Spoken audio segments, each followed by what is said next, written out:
إن الحمد لله نحمده ونستعينه ونستغفره أعوذ بالله من شرور أنفسنا ومن سيئات أعمالنا من يهده الله فلا مضل له ومن يضلله فلا هادي له أشهد أن لا إله إلا الله وحده لا شريك له وأشهد أن محمدا عبده ورسوله أما بعد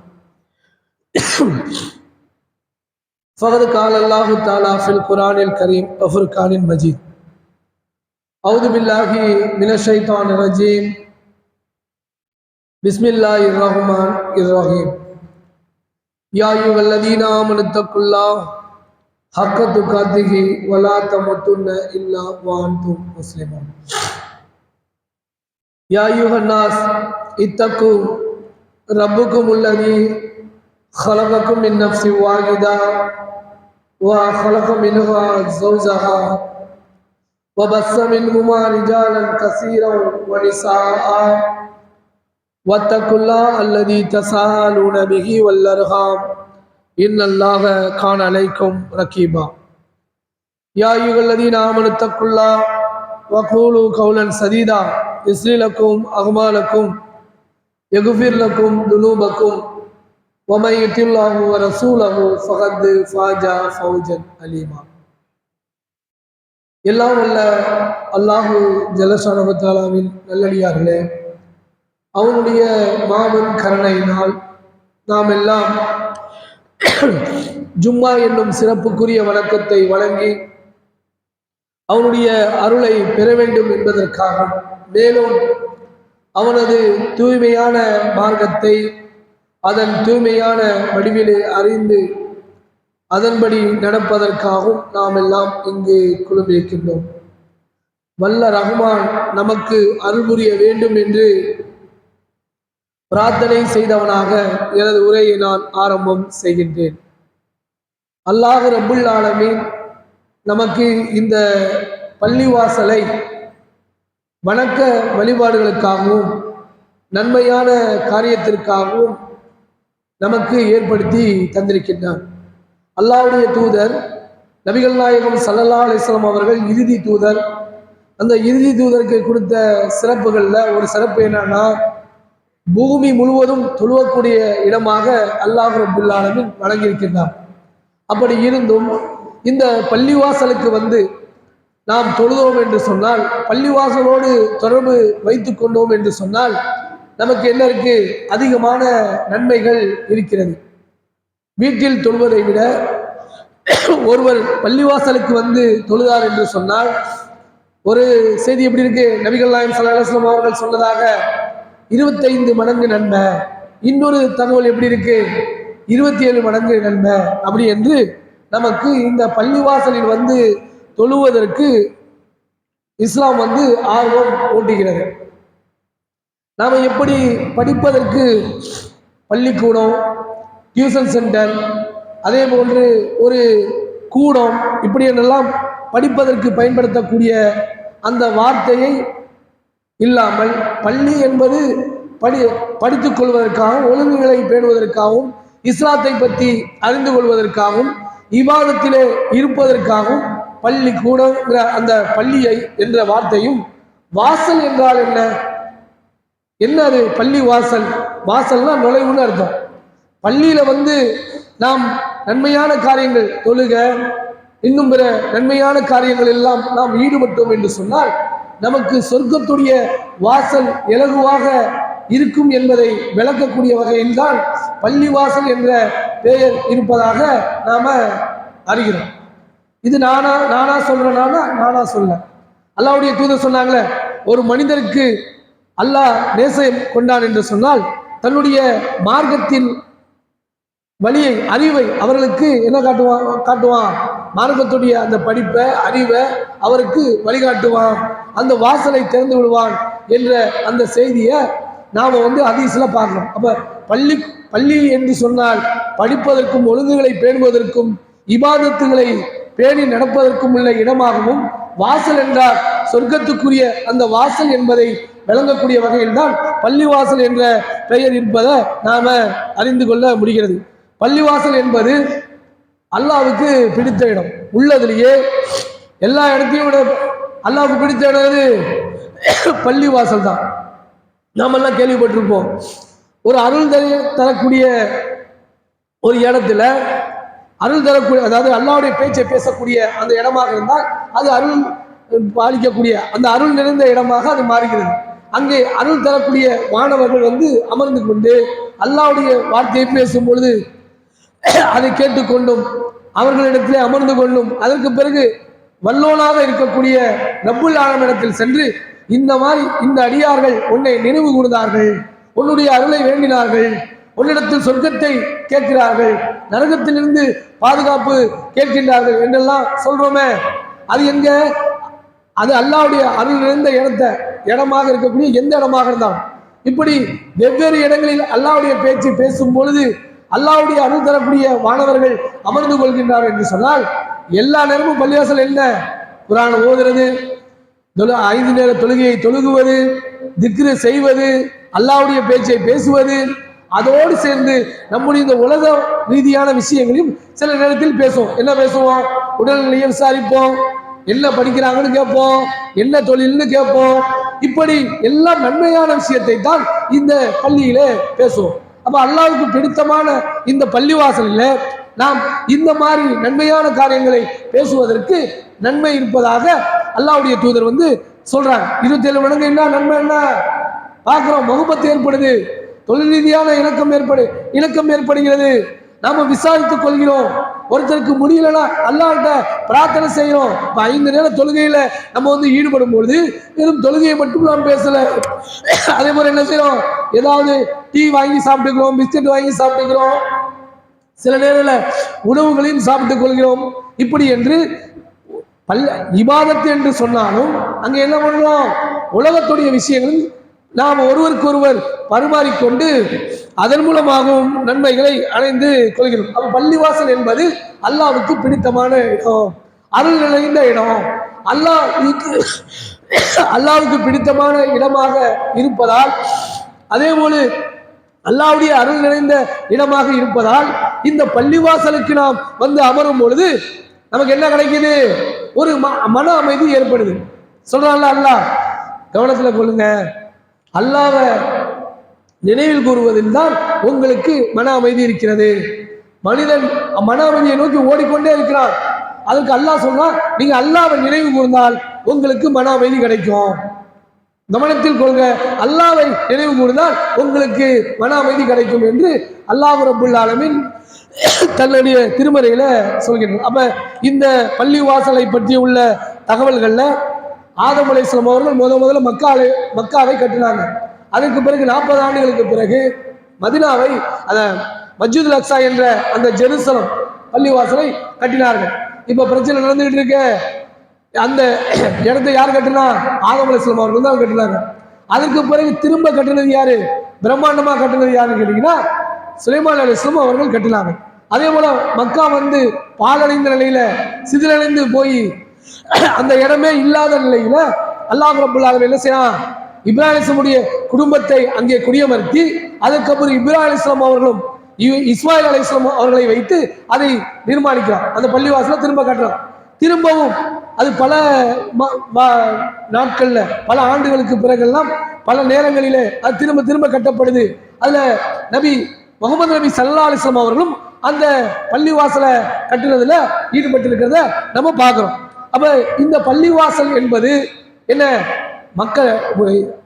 படைத்த மக்களுக்கு, அல்லாஹ்வுடைய படைப்பாக இருக்கக்கூடிய இந்த மனித சமுதாயத்துக்கு, இறுதி சமுதாயமாக இருக்கக்கூடிய மக்களுக்கு இந்த பள்ளிவாசல் என்பது ரொம்பவும் முக்கியமான ஒரு இடத்தை அடைகிறது. நாம் அந்த பள்ளிவாசலுக்கு எதற்காக வருகிறோம் என்று சொன்னால், இங்க வந்து அல்லாஹ் சொல்லக்கூடிய அந்த சட்டத்தை நடைமுறைப்படுத்தி இருந்தோம் என்று சொன்னால் அதுல நாம நன்மை அடைஞ்சுக்கலாம். நமக்கு பிடிச்சதையெல்லாம், நமது மனேச்சைகளை பின்பற்றிய நிலையில இந்த பள்ளிவாசலை நாம் நடைமுறைப்படுத்தினால் அல்லாஹ்வுடைய கோபத்திற்கு நாம் என்ன செஞ்சிருவோம்? ஆளாகி விடுவோம். அல்லாஹ் ரப்புல் ஆலமீன் சூரத்துல் தௌபால சொல்றான். என்ன சொல்றான்னா, இந்த பள்ளிவாசலை யார் வந்து நிர்வாகம் செய்யலாம் அப்படின்னு சொல்றதுக்கு முதல்ல யார் செய்யக்கூடாதுங்கிற தகவலை சொல்றான். மகானலில் முஷ்ரிகீன அன் யக்முரு மஸ்ஜிதில்லாஹ் ஷாகிதின் அலா அன்ஃபுசிக்கும் பில் குஃப்ர் உலாயிக ஹபீதத் அக்மாலுகும் ஃபீ வாஃபின் நார் ஹும் ஹாலிதூன் என்று அல்லாஹ் ரப்பல் ஆலமீன் என்ன சொல்றானா, இணை கற்பிப்போர். அல்லாஹ்வையே மறந்துட்டான். பள்ளிவாசல் யாருக்கு சொந்தம்? அல்லாஹ்வுக்கு சொந்தமானது. அல்லாஹ் அருள் தருவதாக வாக்குறுதி கொடுக்கிறான். இங்கே பள்ளிவாசல் என்பது யாருக்கு சொந்தமான இடம்? அல்லாஹ்வுக்கு சொந்தமான இடம். அந்த அல்லாஹ்வையே ஒருத்தர் மறுத்துட்டான். அவன் வந்து அந்த பள்ளிவாசலை நிர்வாகம் செய்யலாமா? செய்யக்கூடாது. அல்லாஹ் சொல்றான், பள்ளி இணை கற்பிப்போர் அந்த இறை மறுப்புக்கு தானே சாட்சியாக இருந்து கொண்டு பள்ளிவாசலை நிரூபிப்பது தகாது. அவர்கள் செய்தவை அழிந்து விட்டன. சரி, பள்ளிவாசல்ல இருக்கிறாரு, இணை கற்பிக்கிறாரு, அவர் வந்து தொழுகிறாரு, நன்மையான காரியங்களில் ஈடுபடுறாரு, தர்மங்களை செய்கிறாரு, அப்படிலாம் செஞ்சா அவருக்கு ஏதாவது நன்மை கிடைக்குமா? தொழுவதனால நன்மை கிடைக்குமா? ஜக்காத்து கொடுக்கறதுனால நன்மை கிடைக்குமா? அதே போன்று இன்னும் பிற நன்மையான காரியங்களிலே ஈடுபடுவதனால் நன்மை கிடைக்குமா என்று கேட்டால் நன்மை கிடைக்காது. அந்த நல்லறங்கள்லாம் அழிந்துவிடும். அவர்கள் நிரந்தரமாக நரகத்தில் தங்குவார்கள் என்று அல்லாஹ் ரப்பல் ஆலமீன் சொல்றான். அதுக்கப்புறம் அடுத்த வசனம் சொல்றான், என்ன? அல்லாஹ்வையும் இறுதி நாளையும் நம்பி தொழுகை நிலைநாட்டி ஜக்காத்தையும் கொடுத்து எவருக்கும் அஞ்சாதிருப்போரே அல்லாஹ்வின் பள்ளியை நிர்வகிக்க தகுதி உடையவர், அவர்கள் தான் நேர்வழி பெற்றவர்கள் என்று அல்லாஹ் ரப்பல் ஆலமீன் சொல்றான். நான் தொழுகிறோம்ப்பா, நான் நிர்வாகம் பண்றேன், நான் ஜக்காத்தை கொடுக்கிறேன், தர்மமான காரியங்கள்ல ஈடுபடுறேன் அப்படின்னு சொல்லிட்டு அது மட்டும் செய்தால் பத்தாது. அல்லாஹ்வுடைய வசனங்களை நடைமுறைப்படுத்தணும். அல்லாஹ்வுடைய கட்டளையையும் அல்லாஹ்வுடைய தூதருடைய வழிமுறையையும் அவர்கள் என்ன செய்யணும்? நடைமுறைப்படுத்தக்கூடியவர்களாக இருக்கணும். அப்படி இருந்தாதான் இந்த பள்ளிவாசலை அவங்க நிர்வகிக்கிறது இலகுவா இருக்கும். ஒன்றை ஏற்றுக்கொண்டு ஒன்றை மறுத்தால் என்ன ஆகும்? நபி முகமது நபி ஸல்லல்லாஹு அலைஹி வஸல்லம் அவர்கள் மரணித்த பிறகு என்ன செஞ்சாங்க? இஸ்லாத்தில் இருந்த பல பேர்கள் இஸ்லாத்தை விட்டு வெளியே போனாங்க. நான் அல்லாஹ் இனிமே ஏற்றுக்க மாட்டேன், எனக்கு இஸ்லாம் வேணாம், அல்லாஹ்வுடைய தூதர் இறந்துட்டாங்க. வகி இறங்கக்கூடிய நிலையில அல்லாஹ்வுடைய தூதர் எல்லா மக்களையும் கண்காணித்துக் கொண்டு அவர்களுக்கு அல்லாஹ்வுடைய கட்டளையை சொல்லிக் கொண்டிருந்தார்களே, நேர்வழி படித்துக் கொண்டிருந்தார்களே, அவர்கள் இறந்த மாத்திரத்திலே அந்த மக்கள் சொன்னார்கள், பெரும்பாலான மக்கள் சொன்னார்கள், நாங்க ஜக்காத்து கொடுக்க மாட்டோம், நாங்க இஸ்லாத்தை விட்டே போறோம், இனிமே இந்த இஸ்லாம் ஏகத்துவத்துல நாங்க ஏன் இருக்கணும் இப்படி என்றெல்லாம் கேட்டுக்கொண்டிருக்கக்கூடிய நிலையில அபூபக்கர் ரலியல்லாஹு அன்ஹு அவர்கள் ஆட்சித் தலைவராக தேர்ந்தெடுக்கப்பட்ட பிறகு ஆக்கப்பட்ட பிறகு அவங்க என்ன செய்றாங்க? ஒவ்வொன்றுக்கும் எதிராக போராடினார்கள். எப்படி போராடினாங்க? எல்லாரும் வரணும், என்னுடைய இந்த கலிமா, என்னுடைய ஆட்சிக்கு கீழே எல்லாருமே இந்த இஸ்லாத்தினுடைய அடிப்படையில ஒன்றுபட்டு வரணும். அப்படி வரல என்றால் எல்லாருக்கும் எதிராக நான் போர் பிரகடனம் செய்வேன், எல்லாருக்கும் எதிராக படை நடத்துவேன், சண்டையிடுவேன், ஒரு ஒட்டகத்துடைய கயிறை தரமளித்தாலும் அவர்களுக்கு எதிராகவும் நான் என்ன செய்வேன்? சண்டை பிடிப்பேன் என்று சொல்லி 2 வருஷத்துக்குள்ள என்ன பண்ணாங்க? கட்டுக்கோப்பான ஒரு அரசாங்கத்தை, இஸ்லாமிய அரசாங்கத்தை உமர் ரலியல்லாஹு அன்ஹு இடத்துல கொடுத்துட்டு போனதை நம்ம பார்க்கிறோம். அப்ப இந்த ஏகத்துவத்துல அதை செய்ய மாட்டேன், இதை நடைமுறைப்படுத்த மாட்டேன், இது எனக்கு பிடிக்கல, இதுல வீட்டில் உள்ளவங்களுக்கு இது பிடிக்கல, இப்படி என்றெல்லாம் நாம் எதுவும் சொல்லாமல் என்ன செய்யணும்? அல்லாஹ்வுடைய மார்க்கத்தை அதன் தூய்மையான வடிவிலே நடைமுறைப்படுத்த வேண்டும். நம்ம தொழுகிறோம், நாம நோன்பு வைக்கிறோம், ஜக்காத்தை கொடுக்கிறோம், திக்ருகளை செய்கிறோம், குர்ஆனை ஓதுறோம், இதெல்லாம் எந்த அடிப்படையில் இருக்கணும்? அல்லாஹ்வுடைய நேசம் கிடைக்கும், அல்லாஹ்வுடைய திருப்பொருத்தம் கிடைக்கும் என்ற அடிப்படையில நம்முடைய இந்த வாழ்க்கையை அமைத்துக் கொள்ள வேண்டும். அதே போன்று பள்ளிவாசலுக்கு வந்தா தானே பிரச்சனை, நான் பள்ளிவாசல் பக்கமே போக மாட்டேன்பா அப்படின்னு சொல்லிட்டு போனா பிரச்சனையா இருக்குப்பா. ஒருவர் நன்மைக்காக போராடுகிறார், ஒருவர் மன இச்சைக்காக போராடுகிறார், 2 பேருக்கும் பிரச்சனை ஏற்படுது. ஏற்பட்டோன்னே சில பேர் என்ன பண்ணிடுறாங்க? பலகீனமா இருக்கிறவங்க, நான் பள்ளிவாசலுக்கு போக மாட்டேன், அவர் இந்த கொள்கையை பின்பற்றுவராக இருந்தாலும் சரிதான், கொள்கையில பலகீனமாக இருப்பவராக இருந்தாலும் சரிதான், கடைசியில சைத்தான் என்ன செய்வான்? போனா தானே பிரச்சனை, போகலன்னா நம்ம பாட்டுக்கு இருந்துட்டு போவோம். பள்ளிவாசலோடு தொடர்புடைய ஒரு மனிதர் நாளைக்கு மறுமை நாளிலே எந்த நிழலும் இல்லாத ஒரு சூழ்நிலையிலே வேர்வையிலேயே முழுகியவர்களாக அந்த வெப்பத்துடைய உஷ்ணத்தை தாங்க முடியாத நிலையிலே நிற்கும் பொழுது அல்லாஹ் அர்ஷுடைய நிலை தருவான். அது யார் கொடுப்பான்? அதுல ஒரு நபரு பள்ளியோடு தொடர்புடைய ஒரு நபர், பள்ளிவாசல வர்றாரு, உட்கார்றாரு, தொழுகிறாரு, என்ன ஓதுறாரு, சில நேரத்துல கொஞ்சம் களைப்பாக இருந்தால் ஓய்வெடுத்துக் கொள்கிறார். இப்படி பள்ளிவாசல் அதிகமாக அவர் நன்மையின் பக்கம் இருந்து அவர் இருந்தார் என்று சொன்னால் அல்லாஹ் என்ன செய்வான்? மறுமை நாளில அர்ஷுடைய நிலையை தருவான். அதே போல அல்லாஹ் ரப்பல் ஆலமீன் சொல்கின்றான், காலையிலும் மாலையிலும் அல்லாஹ்வை நினைவு கூறுவார்கள். எங்க நினைவு கூறுவாங்க? வீட்டுல பெண்கள் நினைவு கூறுவாங்க. பள்ளிவாசலுக்கு யார் வருவதற்குரிய தகுதி இருக்கிறதோ, வாய்ப்பு இருக்கிறதோ, பெண்களாக இருந்தாலும் தடுக்கக்கூடாது என்ற அந்த தடை இருக்கிறது. பெண்கள் என்ன செய்யணும்? அவங்க பாட்டுக்கு தங்க முக்காடுகளை போட்டுக்கொண்டு பள்ளிவாசலுக்கு வந்து தொழக்கூடியவர்களாக நபிகள் நாயகம் ஸல்லல்லாஹு அலைஹி வஸல்லம் அவர்களுடைய காலகட்டத்திலே இருந்துச்சு. ஃபஜ்ருடைய தொழுகையும் இஷாவுடைய தொழுகையும் நாங்கள் என்ன செய்வோம்? ஜமாத்தோடு பள்ளியில் தொழுவோம் என்று பெண்கள் அறிவித்த, அதாவது அந்த நபியுடைய தோழியராக இருக்கிறார்களே சகாபிய பெண்மணிகள், அவர்கள் அறிவித்த செய்தி இருக்கிறது. சஹாபாக்களும் அறிவிச்சிருக்காங்க. யாருமே தெரியாது, அவங்க போட்டிருக்கக்கூடிய முக்காடின் காரணமாகவும் அவங்க இருட்டில் வந்துட்டு போறதின் காரணமாகவும் யாரென்றே அறிய முடியாது, அந்த அளவுக்கு அவங்க வந்துட்டு போயிடுவாங்க என்று சொன்ன அந்த செய்தியை பார்க்கிறோம். அப்ப அல்லாஹ் ரப்பல் ஆலமீன் சொன்னார், காலையிலும் மாலையிலும் அல்லாஹ்வை நினைவு கூறுங்க. பள்ளியில என்ன நினைவு கூறுறதுல நன்மை இருக்கிறது. அதே போன்று காலையில ஃபஜ்ர்ல வந்து அல்லாஹ்வுடைய தூதர் வந்து தொழுவாங்க, ஃபஜ்ர் தொழுகையை தொழு வைப்பாங்க. என்ன செய்வாங்க? இரவு தொழுகையை தொழுவாங்க, அதுக்கப்புறம் கொஞ்ச நேரம் தூங்குவாங்க, அந்த வித்ரு தொழுகையெல்லாம் தொழுது தூங்குவாங்க. வாங்க சொல்லப்பட்ட பிறகு சுருக்கமாக சுன்னத்து 2 ரக்காயத்து தொழுது விட்டு பள்ளிவாசலுக்கு இக்காமத் சொல்லும்போது போய் தொழுவ வைப்பாங்க. தொழுவ வச்சுட்டு என்ன செய்வாங்க? பள்ளியிலேயே அமர்ந்திருப்பாங்க, பேசுவாங்க. ஏதாவது அவங்க மக்களுக்கு அறிவுரை சொல்வதாக இருந்தால் அறிவுரை சொல்லுவார்கள். என்ன சொல்லுவாங்க? நான் யாரையும் கனவு கண்டீர்களான்னு கேட்பாங்க. யாரும் கனவு காணலன்னா நான் ஒரு கனவு கண்டேன் அப்படின்னு சொல்லிட்டு கனவுடைய விளக்கத்தை சொல்லி கொண்டிருப்பார்கள். அது அப்படி இல்லைன்னா என்ன செஞ்சிருவாங்க, திக்ரெல்லாம் செஞ்சுட்டு அமைதியாக உட்கார்ந்துருப்பாங்க. அங்கே சகாபாக்கள் என்ன செய்வாங்க, கடந்த கால மூட பழக்க வழக்கங்களில் முழுகிய ஐயாமுன் ஜாகிலியா என்று சொல்லக்கூடிய அந்த செய்திகளை ஒருவருக்கொருவர் பேசிக்கொண்டு உட்கார்ந்துட்டு இருப்பாங்க. அல்லாஹ்வுடைய இதெல்லாம் ஏன்பா இங்க பேசுறீங்க அப்படி கேட்க மாட்டாங்க. அப்படியே புன்முறுவலோடு பார்த்துக்கிட்டு இருப்பாங்க. ஏன், ஒருவர் பள்ளிக்கு வருகிறார், பள்ளிக்கு வந்து தேவையில்லாத விஷயங்களை எல்லாம் பேசுகிறார்.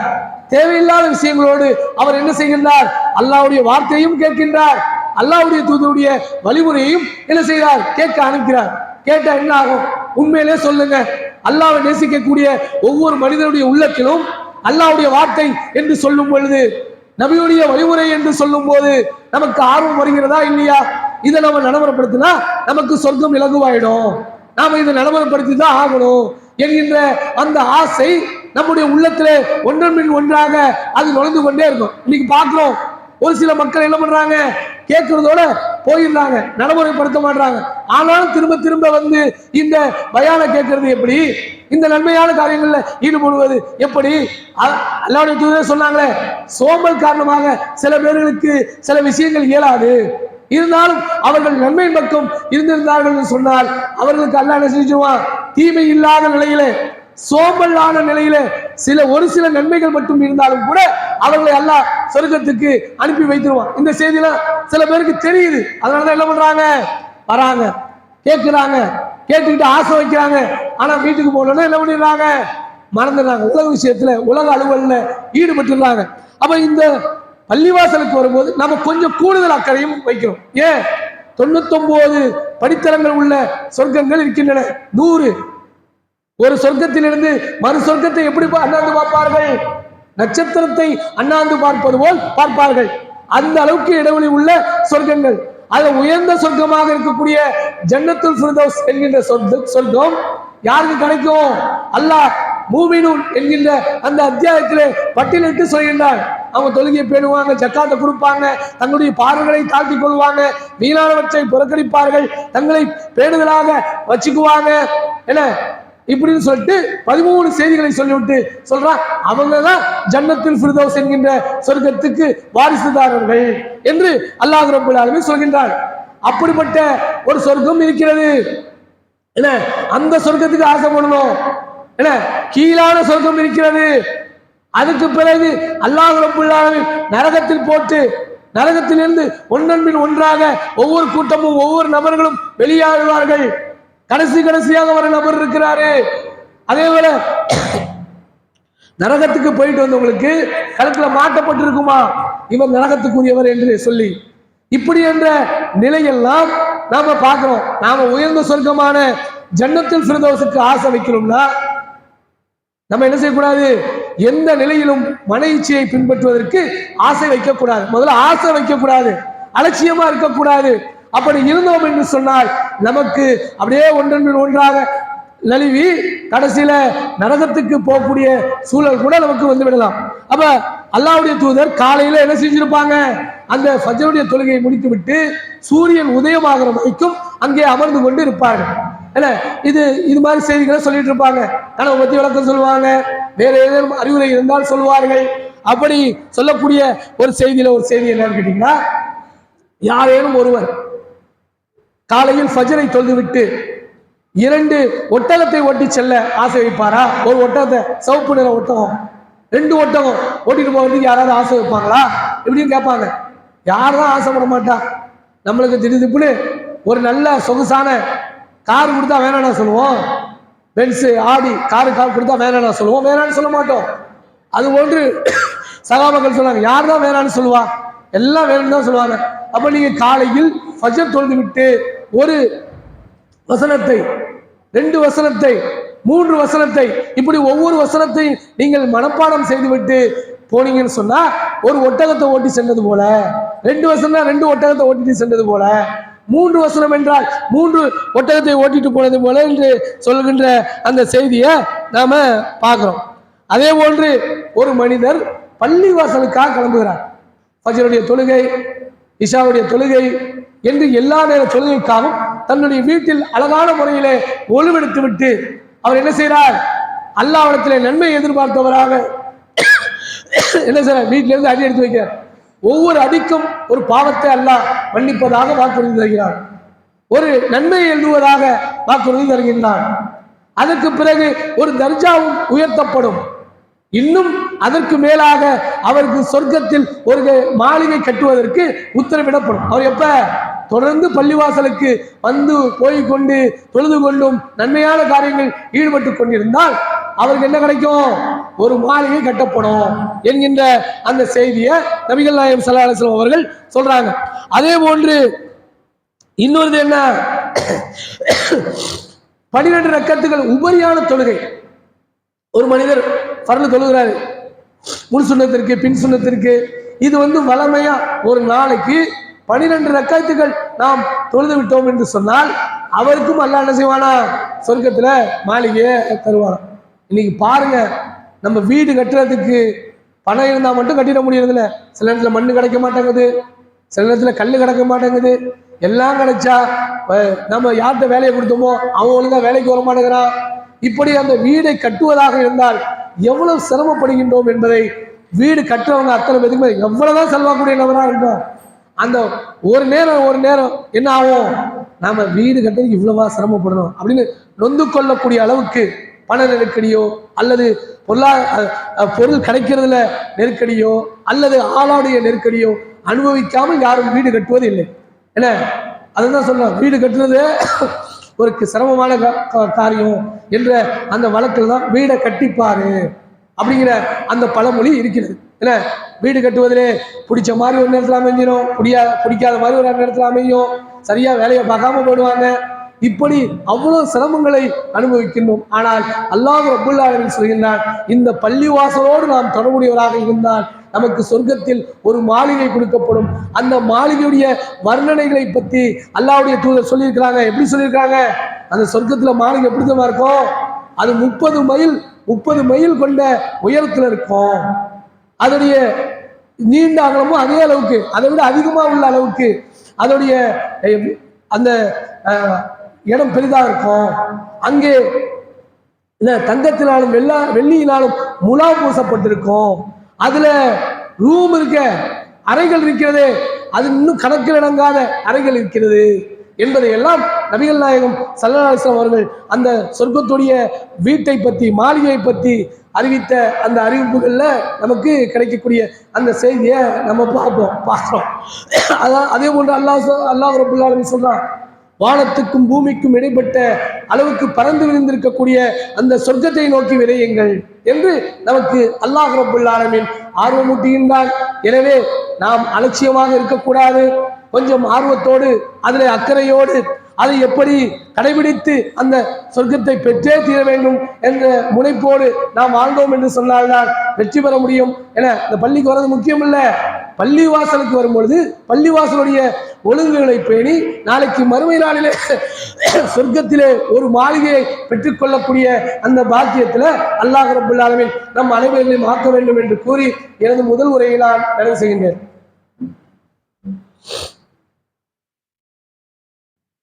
அல்ஹம்துலில்லாஹ். அதே போன்று இன்னைக்கு நம்ம இந்த ஏகத்துவ பிரச்சாரம் செய்ய ஆரம்பித்த பிறகு இன்னைக்கு நிறைய நன்மையான காரியங்கள், என்ன, ஜக்காத் நிதி, பொருளாதார உதவி, அதே போன்று ஏழைகளுக்கு உதவி, படிப்புக்கு உதவி, மருத்துவ உதவி என்று உதவிகள் பலவாறு செய்து கொண்டு இருக்கிறோம். அப்போ அதே போன்று எல்லா பிரச்சாரமும், தெருவினை பிரச்சாரத்திலிருந்து, பெண்கள் பயானிலிருந்து, உள்ளரங்கு பயானிலிருந்து, கேள்விபதி நிகழ்ச்சியிலிருந்து, மத்த மதரசாலிருந்து எல்லாத்தையுமே நாம் கற்றுக் கொடுத்து கொண்டிருக்கிறோம், சொல்லிக் கொடுத்து கொண்டிருக்கிறோம். இது இங்க ஆலோசனை பண்ணி தான் வெளியில கொண்டு போறோம், இங்கே தான் முடிவு எடுக்கிறோம். அப்படிப்பட்ட ஒரு கேந்திரமாக, ஒரு கோட்டையாக பள்ளிவாசல் இருக்கிறது. அதனால்தான் பள்ளியை கட்டுவதற்கு அல்லாஹ்வுடைய தூதர் சொன்னார், பள்ளியை கட்டுவதற்கு ஒருவர் முனைந்தால் அல்லாஹ் அவருக்கு கட்டளையிடுகின்றான், சொர்க்கத்தில் ஒரு மாளிகை கட்ட சொல்லி என்று அல்லாஹ் ரப்பல் ஆலமீன் சொன்னார். இப்போ சொன்னோம்ல, பள்ளிவாசல்ல என்ன, பள்ளிவாசல் உள்ள நன்மை என்ன, பள்ளிவாசல்ல வரும்போது நம்முடைய உள்ளம் எந்த அளவுக்கு ஈமான்ல மேன்மையா இருக்கு என்பதை எல்லாம் நாம விளங்கியிருக்கோம். அப்போ அந்த பள்ளிக்காக ஒருவர் தன்னுடைய பொருளாதாரத்தையோ அல்லது உடல் உழைப்பையோ கொடுப்பார் என்று சொன்னால் அவருக்கு அல்லாஹ் நாடினா நாளைக்கு என்ன செஞ்சிருவான், அவருடைய எண்ணத்துக்கு தகுந்தாப்புல மறுமை நாள்ல கூலிய கொடுப்பான் என்பதை நாம என்ன செஞ்சுக்கிறோம், உள்ளத்துல நல்லா ஆழமா பதிய வச்சுக்கிறோம். ஏன்னா எப்போ பார்த்தாலும் கேட்குறாங்களே, நன்மைக்கு தானே கேட்குறோம். வீட்டில் எப்போ பார்த்தாலும் சமைக்கிறோம், எப்போ பார்த்தாலும் செலவு பண்ணுறோம், எப்போ பார்த்தாலும் ஆடிக்காக கேட்குறாங்க, எப்போ பார்த்தாலும் அரிசி இல்லை, பருப்பு இல்லை, அது இல்லை, இது இல்லை, என்னென்னமோ கேட்குறாங்க. ஒரு பக்கம் செலவடைந்து கொண்டாலும், கவலைப்பட்டாலும், கோபப்பட்டாலும் வாங்கி கொடுக்காம இருக்கோமா? பெண்களை பாருங்க, பிள்ளை எப்போ பார்த்தாலும் தொந்தரவு பண்ணிக்கிட்டே இருக்கு, அதை வாங்கி கொடுமா, இதை வாங்கி, ஒரு நேரத்தில் கோவப்படுறாங்க, அடிக்கிறாங்க. அப்புறம் கணவன்கிட்ட என்ன சொல்றாங்க, உங்க பிள்ளை கேட்குறாங்க வாங்கி கொடுத்துருங்க, இப்போ வாங்கி கொடுக்க முடியாதுன்னு சொன்னா விட்டுருவாங்களா?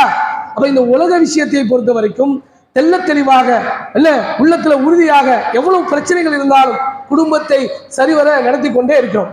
ஆனால் மறுமை என்று வரும்பொழுது நம்முடைய உள்ளத்திலே ஒரு சோம்பல் ஏற்பட்டு விடுகிறது, அலட்சியம் ஏற்பட்டு விடுகிறது. நான் தான் கொடுத்தேனே அப்படின்னு சொல்லிடும். குடும்பத்துக்கு எப்படி அன்றாடம் செலவு செய்து கொண்டிருக்கின்றோமோ அதுபோன்று மறுமைக்காக செலவு செய்ய வேண்டிய அந்த எண்ணமும் அக்கறையும் உள்ளத்திலே ஆழமாக பதிய வைத்துக் கொண்டால் நன்மை என்று கேட்கும்போது நாம் ஏன் அளவு கொடுக்க போறோம், அதுல செலவடைந்த வார்த்தையை சொல்ல மாட்டோம். என்ன சொல்லுவோம், கொடுப்போம், என்னால் முடிஞ்சது கொடுத்துட்றேன் அப்படின்னு கொடுக்கத்தான் செய்வோம் ஒழிய என்ன செய்ய மாட்டோம், அதுல தேவையில்லாத பேச்சை கேட்க மாட்டோம். வருகின்ற வார ஜும்மா என்ன செஞ்சிருக்கோம், என்ன கிளைமை பார்த்தீங்களா, வந்துட்டேன், மஞ்சக்கொலையா மஞ்சக்கொலை தானே, மஞ்சக்கொல்லையோ இல்லை திருவாரூரில் உள்ள இந்தியன் கிளையோ ஏதோ ஒரு கிளைக்கு 2 கிளைக்கு நம்ம 12 கிளையாக பிரித்து பள்ளிவாசலுக்காக கேட்டுட்டு இருக்காங்க. அவங்க ஒரு 5-6 வருஷமா கேட்டுட்டு இருக்காங்க, நம்ம பெரிய மாவட்டம், நீங்கள் ஒரு ஜும்மா வசூல் கொடுங்க அப்படின்னா தொடர்ந்து நம்ம ஜமாத்துடைய நன்மையான காரியத்துக்கு தான் நம்ம நடத்திக்கிட்டு இருக்கோம்.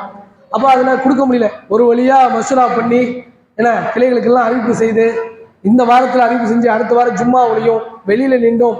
அவர்கள் கேட்பாங்க, இன்ஷா அல்லாஹ் உங்களால் பொருளாதார தாராளமாக உதவி செய்யுங்க, அதன் மூலமாக அல்லாஹ் நமக்கு இந்த வாசல் என்ற சொர்க்கத்துடைய வாசலை இலகுவாக ஆக்கி நம்மளை மறுமையிலே கொண்டு சேர்ப்பான். அப்படிப்பட்ட மக்களிலே அல்லாஹ் ரப்புல் ஆலமீன் நம் அனைவர்களையும் ஆக்க வேண்டும் என்று கூறி எனது உரையை நான் நிறைவு செய்கின்றேன். வாகில் தாவானா அல்ஹம்துலில்லாஹி ரப்பில் ஆலமீன்.